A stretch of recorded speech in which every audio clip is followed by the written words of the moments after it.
The sterile hospital corridors of St. Mary's Medical Center had never witnessed anything quite like what unfolded on that rain-soaked October morning at 3:47 a.m., when Karoline Leavitt burst through the emergency room doors with tears streaming down her face, her hair disheveled from sleep, still wearing mismatched pajamas and rain-soaked slippers. In her trembling hands, she clutched her grandmother's favorite rosary beads, the same ivory ones that had been blessed by Pope Francis during Rose's pilgrimage to Vatican City 3 years earlier. What happened next would shatter every medical textbook assumption, leave a team of seasoned doctors questioning the very foundations of their profession, and prove that sometimes love truly can resurrect the dying, one whispered prayer at a time. The phone's shrill ring at 2:15 a.m. cut through the silence of Karoline's cramped Boston apartment like a scream in a cathedral. She had been hunched over her laptop for 6 straight hours, working on a presentation for her marketing firm, surviving on her 4th cup of coffee, and the stubborn determination that had carried her through Harvard Business School. The caller ID showed Mom, Do Not Ignore, a contact name she'd created after missing too many family calls during her workaholic years. "Karoline, you need to drop everything and come now." Her mother's voice was raw, broken, punctuated by the distant wail of sirens. Grandma Rose collapsed in her kitchen 20 minutes ago. She was making her famous apple pie for Mrs. Henderson next door. You know how she always bakes when she can't sleep. The paramedics found her on the floor next to the oven, still wearing her favorite yellow apron, the one you gave her for Mother's Day. The world tilted sideways. Karoline's laptop crashed to the floor as she gripped the phone with both hands, her knuckles turning white. "What do you mean collapsed? Is she—" Her heart stopped, Karoline. For almost 4 minutes. They got it beating again, but barely. Dr. Patterson from the ambulance said.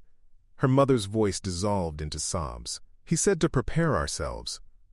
"She's 87, honey. Her body has been fighting so hard for so long." Rose Leavitt wasn't just Karoline's grandmother. She was her North Star, her safe harbor, the woman who had practically raised her after her parents' bitter divorce when she was 12. Rose was the one who taught her to braid friendship bracelets during summer storms, who drove 6 hours round-trip every weekend to watch her high school basketball games, who sold her own wedding ring to help pay for Karoline's college tuition when the scholarship money fell short. Within 8 minutes, Karoline was flying down Route 95 in her Honda Civic, doing 80 miles per hour through sheets of October rain, her hazard lights blinking as she wove between late-night truckers and early-morning commuters.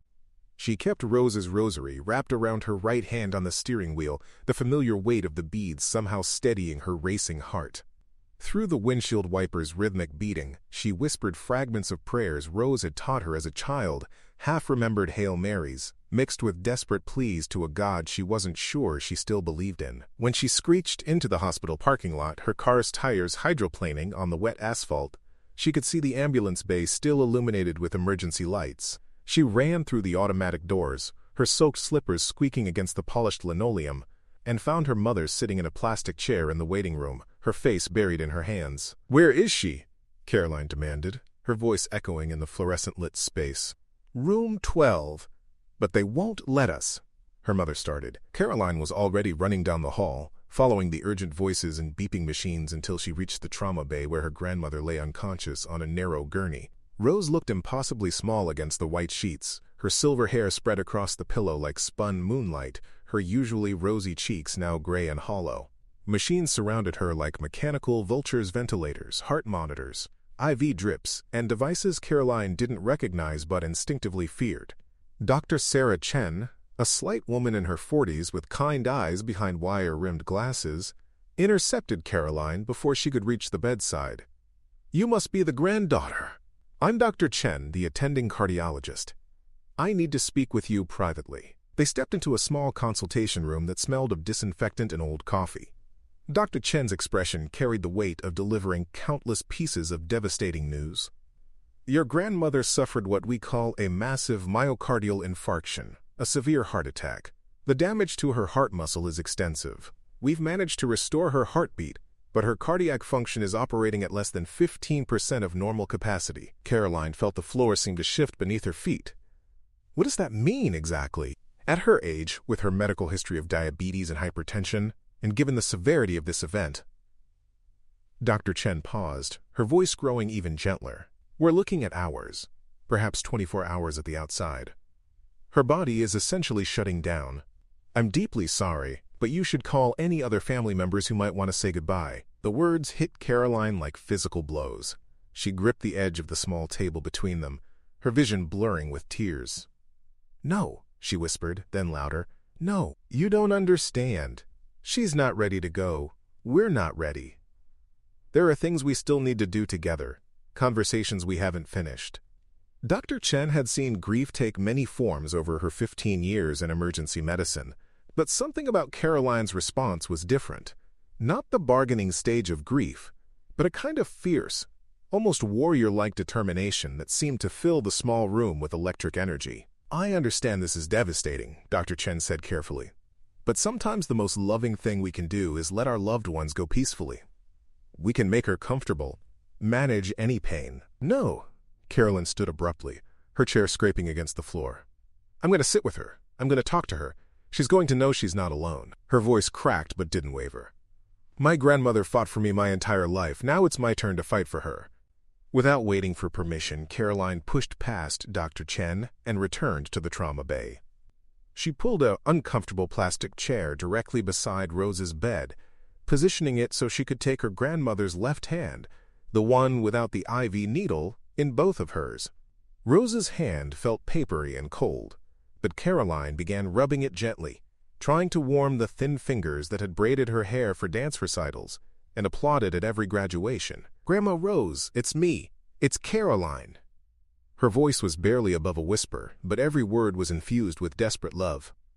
"I know you can hear me, even if you can't respond right now. Remember what you always told me when I had nightmares as a little girl? You said your voice could reach me anywhere, even in my dreams.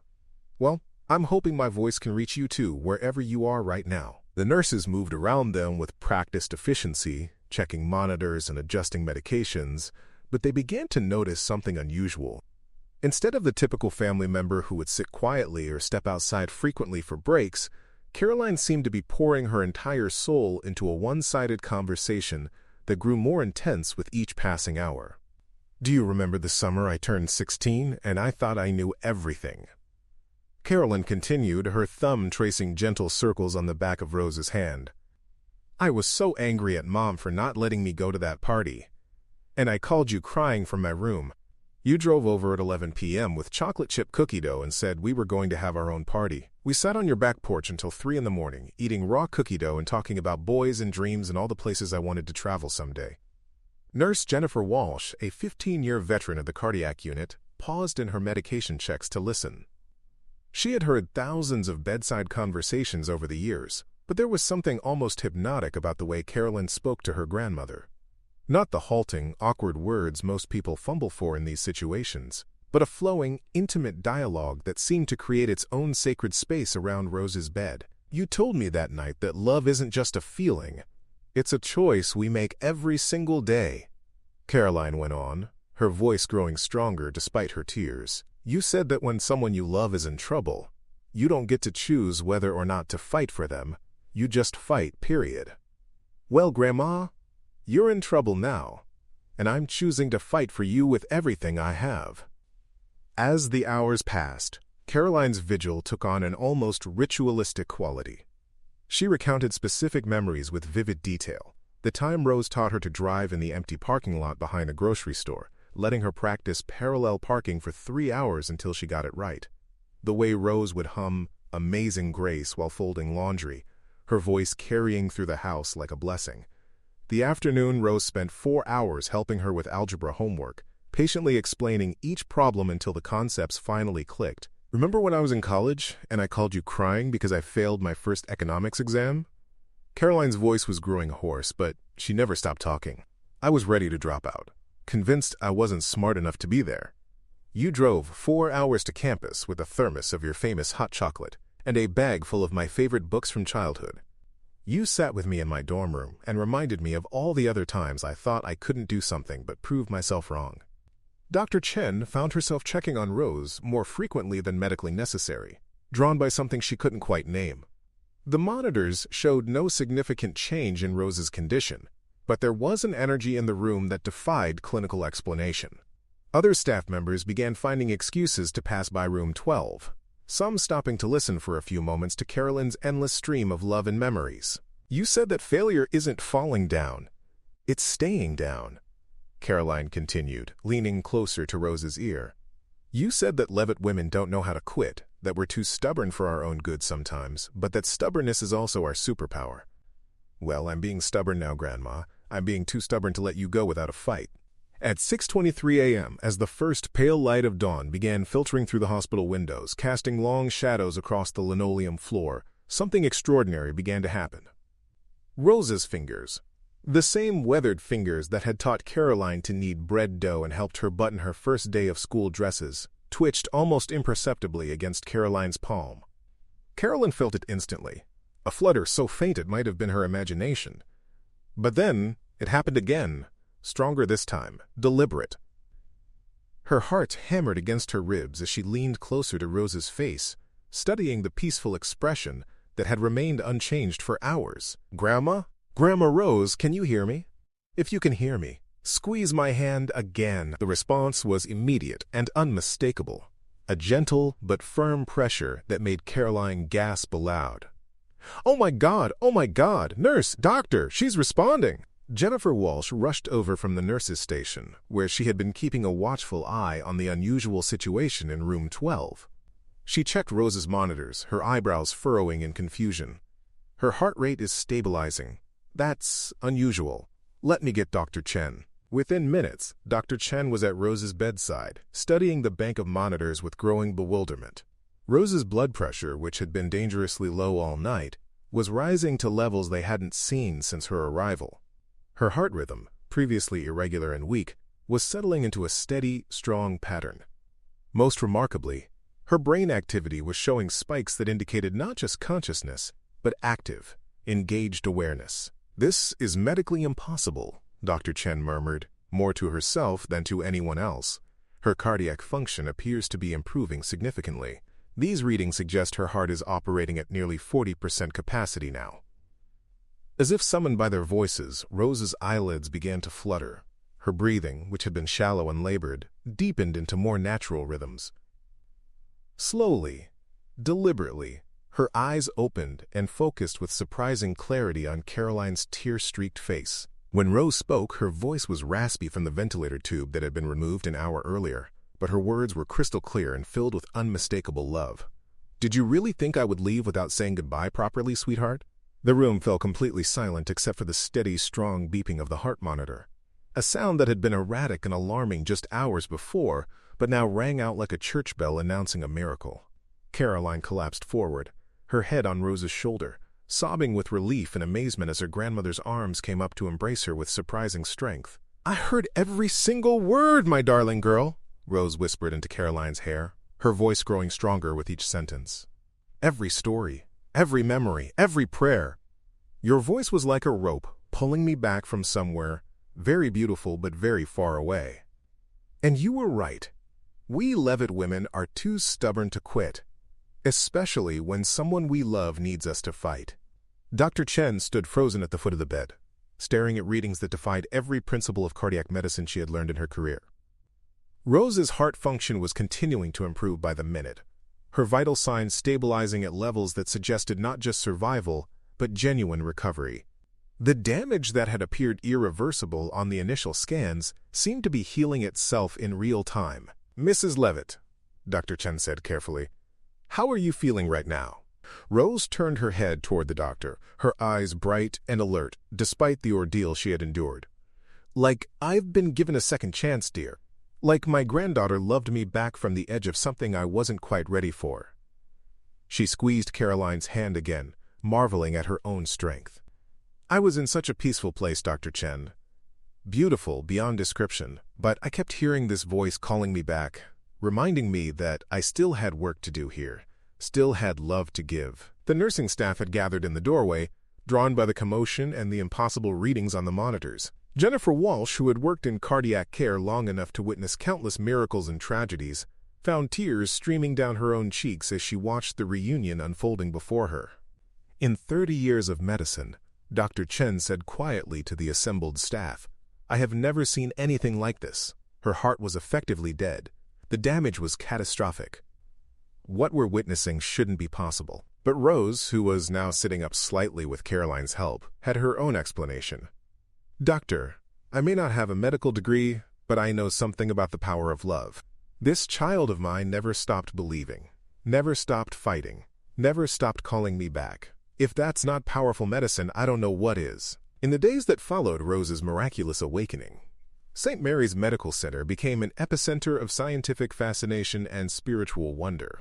Dr. Marcus Rodriguez, the hospital's chief cardiologist with 3 decades of experience and publications in every major cardiac journal, took personal charge of Rose's case, ordering test after test in an attempt to understand what he privately called the most extraordinary cardiac recovery in medical literature. Her heart function has improved to 65% and continues to strengthen daily, Dr. Rodriguez explained to the growing team of specialists who had requested consultation on the case.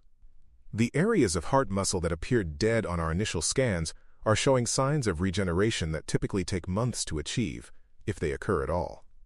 What's happening in this patient's body is rewriting our understanding of cardiac healing. But perhaps more intriguing than the medical mystery was the story behind it. Word had spread throughout the hospital about Karoline's 72-hour vigil, her refusal to leave Rose's side, and the constant stream of love and memories she had poured into her grandmother's unconscious ears.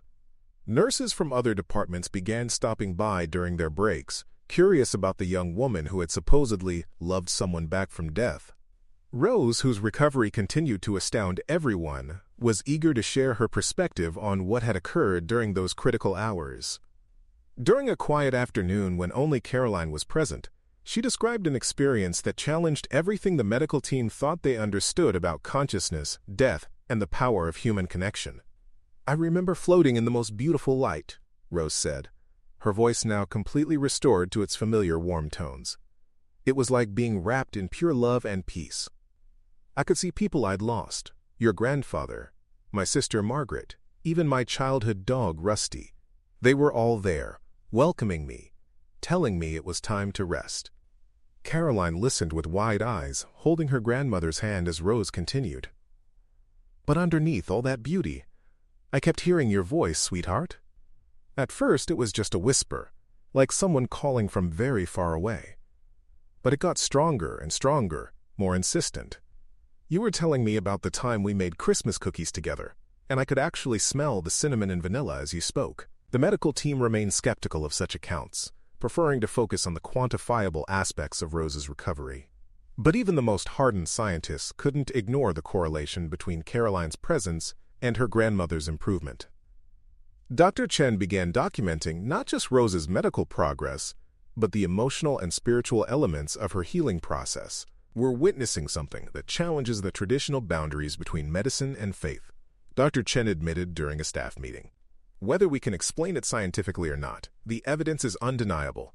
This patient's recovery coincided directly with her granddaughter's intensive emotional intervention." Rose's room became an informal gathering place for other families facing similar crises. Word spread through the hospital grapevine about the grandmother who had come back from the dead because her granddaughter wouldn't let her go. Families began asking if they could visit, hoping to learn from Karoline's example or simply to witness proof that miracles could still happen in sterile hospital rooms. "I never thought of myself as doing anything special," Karoline confided to Jennifer Walsh one afternoon. "I just couldn't accept that it was over.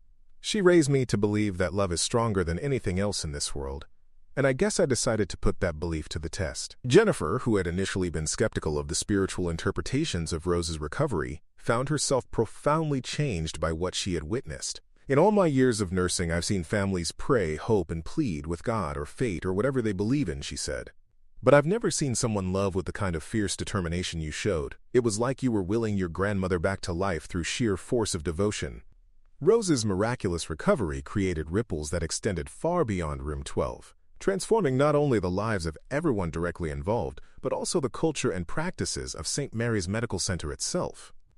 Within weeks, the hospital administration implemented new policies allowing families extended visitation rights, recognizing that emotional support might be as crucial to healing as any medication or procedure. Dr. Chen found her entire approach to patient care fundamentally altered by what she had witnessed. She began encouraging families to maintain constant communication with unconscious loved ones, sharing Rose's story as evidence that the human spirit could perceive love and support even in the deepest states of medical unconsciousness. "We've been treating the body while ignoring the soul," she admitted during a medical conference where she presented Rose's case to an audience of skeptical colleagues. This patient's recovery suggests that emotional and spiritual factors may play a far more significant role in healing than we've previously acknowledged. The presentation sparked intense debate in medical circles. Some doctors dismissed the case as an unusual coincidence, arguing that Rose's recovery could be explained through conventional medical mechanisms that weren't yet fully understood.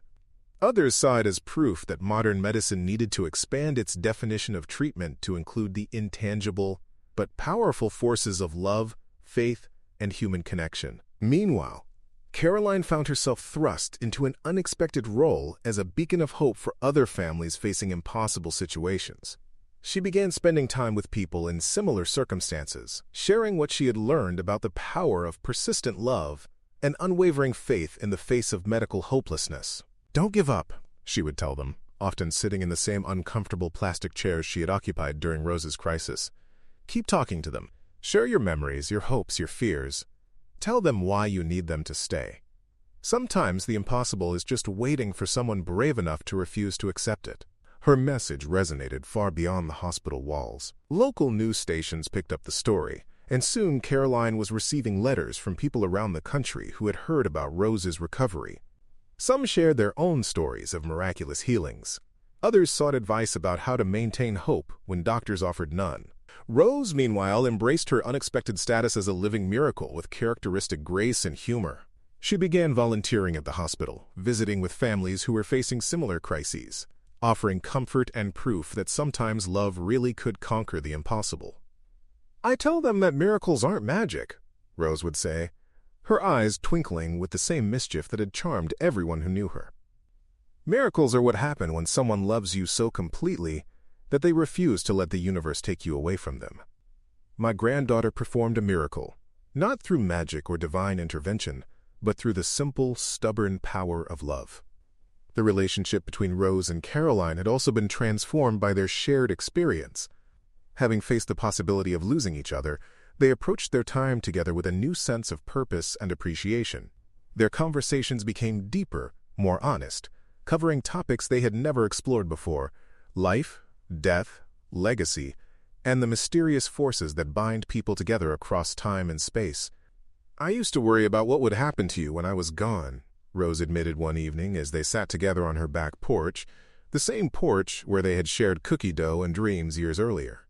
"But now I know that our love is stronger than death itself. When my time really does come, and it will come someday, I won't be worried about leaving you. I'll know that the love we've shared will sustain you long after I'm gone." 2 years later, Rose Leavitt was not only fully recovered, but healthier and more vibrant than she had been in a decade. Her story had become legend at St. Mary's Medical Center, where a plaque in the main lobby honored "the miracle in room 12 inches and the power of love to heal what medicine alone could not." The medical community continued to study Rose's case, with her permission, contributing to research on the connection between emotional support and physical healing. Several papers had been published in prestigious journals, and Dr. Chen had been invited to speak at medical conferences around the world about the importance of treating the whole person, body, mind, and spirit, rather than focusing solely on physical symptoms. But for Rose and Karoline, the most profound changes were personal rather than public. Their brush with mortality had stripped away all the superficial concerns that often clutter relationships, leaving only the pure, essential connection between two souls who had chosen to fight for each other against impossible odds. Karoline had left her high-stress marketing job to become a patient advocate, working with families to navigate medical crises with the same fierce dedication she had shown her grandmother. Her approach was revolutionary in its simplicity. She taught people to love loudly, to speak their hearts without reservation, and to never underestimate the healing power of human connection. "People ask me if I believe in miracles," Karoline would say during the speaking engagements that had become a regular part of her new life.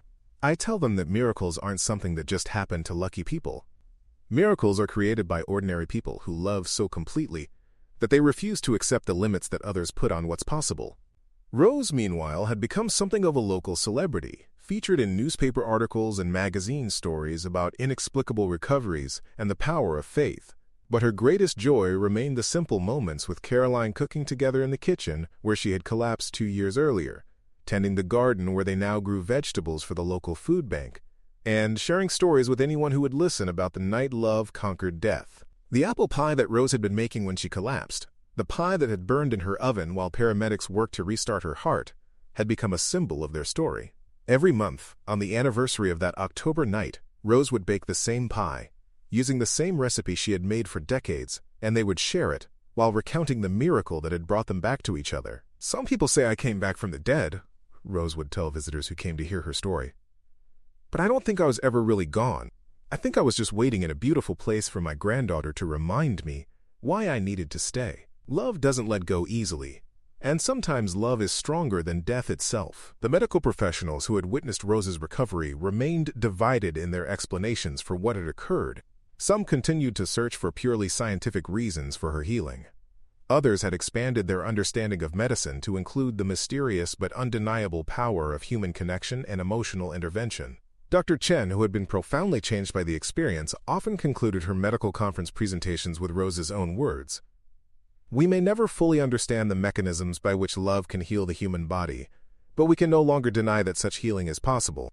As medical professionals, our job is not just to treat disease, but to create conditions where miracles can occur, and sometimes that means simply making room for love to do its work." 5 years after that October night, Rose celebrated her 92nd birthday, surrounded by family, friends, and dozens of people whose lives had been touched by her story. Karoline, now married and expecting her first child, sat beside her grandmother at the head of the table, their hands intertwined just as they had been during those critical hours in room 12. "What would you name the most important thing you learned from all of this?" a journalist asked Rose during the birthday celebration. Rose smiled, her eyes still bright with the same fierce love that had called her back from the edge of eternity.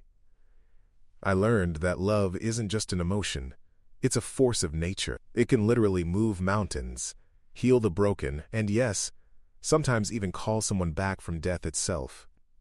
But the real miracle isn't that I survived that night. The real miracle is that I got to learn, at 87 years old, just how deeply I was loved.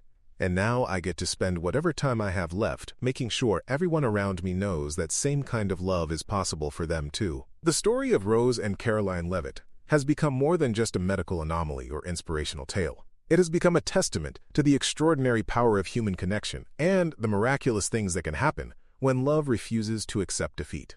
In a world that often feels disconnected and cynical, their story serves as a reminder that the most profound healings happen not in operating rooms or through cutting-edge technology, but in the quiet moments when one person's love becomes so powerful that it can literally call another person back to life. As Rose often says to the families who still visit seeking hope and guidance, miracles don't require special powers or divine intervention. They just require someone who loves completely and refuses to give up. And every single one of us has that power within us, waiting for the moment when we need it most.